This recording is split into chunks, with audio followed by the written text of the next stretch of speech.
મારું નામ ડોમોર સોમાભાઈ ગલાભાઈ, ગામ કરણપુર, તાલુકો મેઘરજ. મને ઘણા સમયથી પથરી હતી. અમે લાખેશભાઈ સાહેબની દવા લેવાથી 407 મહિને બહાર આવી ગઈ, પથરી નીકળી ગઈ ટુકડાથી ને. મોટી હોસ્પિટલમાં ઘણા રિપોર્ટ કરાયા, બધા ઓપરેશનનો કરવું પડે એ રીતના રિપોર્ટ આવ્યા. અત્યારે કોઈ તકલીફ નથી?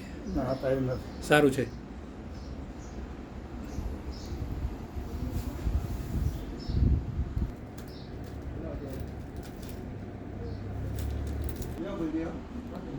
મિત્રો, હું ડૉક્ટર રાકેશ જે પટેલ, મલેકપુર, લુણાવાડા, જિલ્લો મહીસાગર, હોમિયોપેથિક કન્સલ્ટન્ટ છું. આ જે દાદા આવેલા છે એમને ઘણી મોટી પથરી પેશાબની કોથળીમાં હતી, યુરિનરી બ્લેડરમાં, જે 6 થી 7 મહિનાની હોમિયોપેથિક ટ્રીટમેન્ટ પછી છૂટી પડીને નીકળેલી છે.